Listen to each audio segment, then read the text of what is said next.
অন্যদিকে পুরো নিয়োগ দুর্নীতি মামলায় অ্যাকশন মোডে ইডি।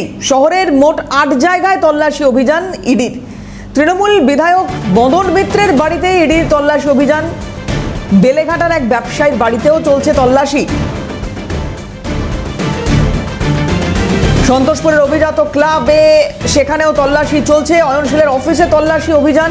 সেখানে একটি ডায়েরি উদ্ধার হয়, যে ডায়েরি বাজেয়াপ্ত হয় সেখানে নামে উঠে আসে একজনের নাম। পরে জানা যায় সেই মদন মিত্র। এমনটাই সূত্রের খবর। কামারহাটি পুরসভায় চাকরি দেওয়ার নামে কত টাকা পাঠায় সেই ঘটনার উল্লেখ ছিল এই ডায়েরিতে।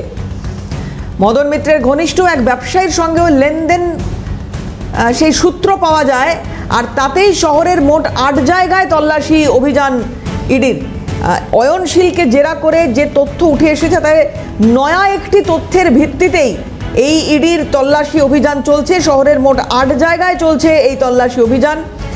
অয়নশীলকে জেরা করে যে ডায়েরিটি উদ্ধার হয়েছে সেই ডায়েরিতে নামে কারুর কথা লেখা ছিল।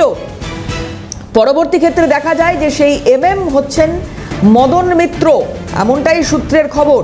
ফলে মদন মিত্রের বাড়ি, দক্ষিণেশ্বরে মদন মিত্রের বাড়ি এবং আরও বেশ কয়েকটি জায়গায় তল্লাশি চালানো হচ্ছে পুর নিয়োগ দুর্নীতি মামলায়।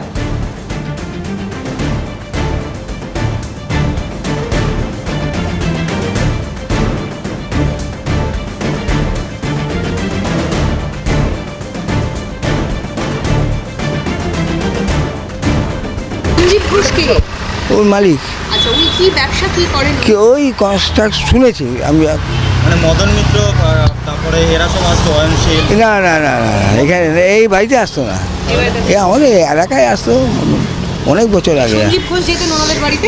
না না না না সঞ্জীব ঘোষ এখন কোথায়? ঘরেই আছে। ঘরেই আছে? হ্যাঁ। কত টাকার আইডি অফিসাররা আসে? আজকে তো এসছে 6টার মধ্যে। 6টার মধ্যে। আপনার নামটা বলুন। আমার নাম হচ্ছে অরুণ দাস। Thank you. বেলেঘাটা থেকে আমাদের প্রতিনিধি অভিরূপা সাহা রয়েছেন। সরাসরি চলে যাবো অভিরূপার কাছে। অভিরূপা, কি কি তথ্য এখনো পর্যন্ত পাওয়া যাচ্ছে এই পুরো নিয়োগ দুর্নীতিতে ইডির অ্যাকশন সম্পর্কে? দেখো, শহরের মোট ৮ জায়গায় তল্লাশি অভিযান চালাচ্ছেন ইডি আধিকারিকেরা। মূলত পুরো নিয়োগ দুর্নীতি মামলাতেই এই তল্লাশি অভিযান। ঠিক যেখানে আমি রয়েছি, একবার ছবিটা দেখাতে বলবো। আমার চিত্র সাংবাদিক বিধান মাহাতো দেখাচ্ছে ছবিটা। তুমি দেখতে পাচ্ছ বেলেঘাটার যে প্রাসাদোপম বাড়ি, সেই বাড়ি সঞ্জীব ঘোষ নামে এক ইমারত ব্যবসায়ী, তার বাড়িতে ভোর 6টা থেকে চলছে তল্লাশি অভিযান। ইডি আধিকারিকরা ভেতরে রয়েছেন এবং বাইরে নিরাপত্তার দায়িত্বে কেন্দ্রীয় বাহিনীর আধিকারিকরা রয়েছেন। এবার কেন এই তল্লাশি অভিযান? তোমাকে প্রথমেই বললাম, পুরো নিয়োগ দুর্নীতি মামলায় তল্লাশি অভিযান। আমরা দেখেছি অয়নশীল, যাকে পুরো নিয়োগ দুর্নীতি মামলায় একাধিক পুরসভা এবং পৌরসভায় চাকরি দেওয়ার নামে তার বিরুদ্ধে কোটি কোটি টাকা দুর্নীতির অভিযোগ উঠেছিল। সেই অয়নশীলকে গ্রেপ্তার করা হয়েছিল এবং অয়নশীলের অফিসে যখন তল্লাশি অভিযান চালিয়েছিলেন ইডি আধিকারিকেরা, সেই সময় তার অফিসের ভেতর থেকে একটি ডায়েরি উদ্ধার হয়েছিল। সেই ডায়েরিতে নামে একটি কোড পাওয়া যায় এবং সেই নামের পাশে বেশ কিছু আর্থিক লেনদেনের হদিশ পান ইডি আধিকারিকরা। পরবর্তীকালে অয়নশীলকে জিজ্ঞাসাবাদ করে মদন মিত্রের নাম উঠে আসে, অর্থাৎ ওই কে ডিকোড করেন ইডি আধিকারিকরা যে মদন মিত্র। এবং পরবর্তীকালে জানতে পারা যায় যে কামারহাটি পুরসভাতে টাকার বিনিময়ে বেআইনিভাবে বহু মানুষ চাকরি পেয়েছে এবং সেখানে অয়নশীল, মদন মিত্র এবং তাদের অনেক ঘনিষ্ঠদের নাম উঠে আসছে। তার মধ্যে এই সঞ্জীব ঘোষ, যিনি ইমারতি ব্যবসায়ী, এবং এই ব্যবসায়ী, যেটা এখনো পর্যন্ত আমরা জানতে পারছি, এই ব্যবসায়ী অয়নশীলের অত্যন্ত ঘনিষ্ঠ এবং এই ব্যবসায়ীর যে কনস্ট্রাকশনের বিজনেস রয়েছে, অর্থাৎ তোমাকে বললাম ইমারতি ব্যবসায়ী, তার যে কনস্ট্রাকশনের ব্যবসা, সেই ব্যবসার তার যে সংস্থা রয়েছে, সেই সংস্থার মাধ্যমে একাধিক কালো টাকা ফরফিট করে সাদা করা হয়েছে এবং তার পরিপ্রেক্ষিতেই এই তল্লাশি অভিযান। এবং আজ সকাল থেকে মদন মিত্রের কামারহাটির বাড়িতে ইডি আধিকারিক, তুমি দেখতে পাচ্ছ ইডি আধিকারিকরা রয়েছেন, তারা বিভিন্ন ঘর এই মুহূর্তে ঘুরে দেখছেন, তল্লাশি অভিযান চালাচ্ছেন। এবং এই মুহূর্তে বাড়ির নিচে আরও যে একটি ঘর রয়েছে, সেই ঘরের বাইরে তারা দাঁড়িয়ে রয়েছেন। সম্ভবত তারা ভিতরের এই নিচের ঘরেও তারা তল্লাশি অভিযান করবে। এবার যেটা তোমাকে বলছিলাম, যে পুরো নিয়োগ দুর্নীতি মামলায় অয়নশীলের গ্রেপ্তারি তার ঘনিষ্ঠদের নাম উঠে আসা এবং এই ইমারতি ব্যবসায়ী সঞ্জীব ঘোষ তার যে কনস্ট্রাকশনের সংস্থা রয়েছে সেই সংস্থার মাধ্যমে কালো টাকা ফরবিট করে সাদা করা এই বিষয়গুলোর অভিযোগ উঠে এসছে।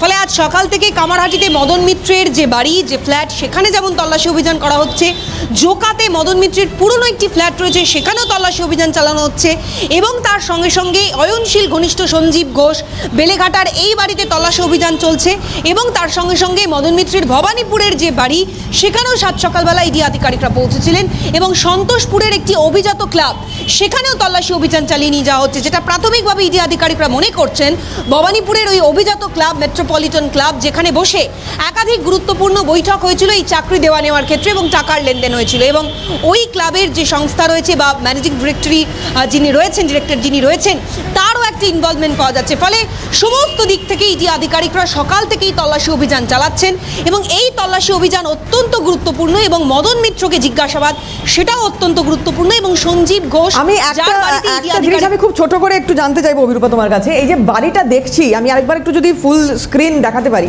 এই যে বাড়িটা দেখছি আমরা তো এতদিনে অনেক বাড়ি দেখলাম, তো এটা এই যে ইমারত ব্যবসায়ী তুমি যার কথা বলছো সঞ্জীব ঘোষ এত ভালো মানে এইরকম একটা আলিশান বাংলো এত সুন্দর একটা বাড়ি করেছেন, এ তো একদিন দুদিনে সম্ভব নয়। কিন্তু আমাদের মানে এই পরিবর্তনের পরে যে ছবি দেখতে পেয়েছি বিভিন্ন জায়গায় বিরাট বিরাট বাড়ি যারা করে রেখেছেন, কখনো পুলিশ কর্তা দেখেছি বাড়ি, কখনো তৃণমূলের কোনো ছোটোখাটো নেতার বাড়ি দেখেছি, প্রভাবশালী যোগ কারণ প্রত্যেকের ক্ষেত্রেই রয়েছে। সঞ্জীব ঘোষের ক্ষেত্রে এরকম কিছু তথ্য পাচ্ছ কি? এত ভালো এত সুন্দর একটা বাড়ি কলকাতার বুকে। একদমই তাই, তোমাকে আরও একবার বাড়ির ছবিটা দেখাবো। তুমি দেখতে পাচ্ছ বিধান মাহাতো দেখাচ্ছে যে আলিশান বাড়ি প্রাসাদোপম একেবারে বেলেঘাটা মেন রোডের ওপরেই, নিচতলা ওপরতলায় একাধিক শৌখিন আসবাবপত্র এবং পুরো বাড়িটাই কিন্তু একেবারে বাংলো মোতাবেক তৈরি করা। ফলে খুব স্বাভাবিকভাবেই প্রভাবশালী যোগ নিয়ে তুমি প্রশ্ন করছো দেবারতী, এবং আমরা যে নিরাপত্তারক্ষী অর্থাৎ এই বাড়ির যিনি নিরাপত্তারক্ষী রয়েছেন তার সঙ্গে আমরা কথা বলেছি। তিনি বলছেন যে মদন মিত্র তার সঙ্গে যোগাযোগ ছিল এই সঞ্জীব ঘোষের এবং সঞ্জীব ঘোষের যে অফিস সেখানে মদন মিত্র বার কয়েকবার এসেছিলেন এবং একটা আনাগোনা ছিল তাদের মধ্যে। ফলে প্রভাবশালী যোগ তো বটেই এবং এই প্রভাবশালী যোগ এবং তাদের ইন্টারফিয়ারেন্স এবং তাদের উপস্থিতিতে বিভিন্ন সংস্থাকে কাজে লাগিয়ে টাকা পয়সা কালো টাকা সাদা করা এবং এই প্রাসাদোপম বাড়ি তৈরি করা এবং পুরো নিয়োগ দুর্নীতি মামলায় তাদের নাম জড়িয়ে আসা, ফলে পুরোটাই একটা এক সূত্রে বা এক চেনে বাঁধা। ফলে এই ব্যবসায়ীর নাম উঠে এসেছে এবং তিনি র্যাডারে রয়েছেন। গোটা বিষয় এই মুহূর্তে খতিয়ে দেখা হচ্ছে এবং বাইরে থেকে তুমি দেখতে পাচ্ছ সেন্ট্রাল ফোর্সের আধিকারিকরা রয়েছেন, ইডি আধিকারিকরা ভেতরে রয়েছেন, সঞ্জীব ঘোষ যে ব্যবসায়ী তিনিও ভেতরে রয়েছেন, তার উপস্থিতিতে ব্যাংকিং ডিটেলস এই মুহূর্তে খতিয়ে দেখছেন। অর্থাৎ বেআইনি যে লেনদেনের অভিযোগ উঠে আসছে সেই লেনদেনের তথ্য, সেই লেনদেনের ডিটেলস তারা এই মুহূর্তে ইডি আধিকারিকরা সংগ্রহ করছেন বলেই এখনো পর্যন্ত খবর। অনেক ধন্যবাদ অভিরূপা। কথা বলছিলাম অভিরূপা সাহা ছিলেন আমাদের সঙ্গে সরাসরি।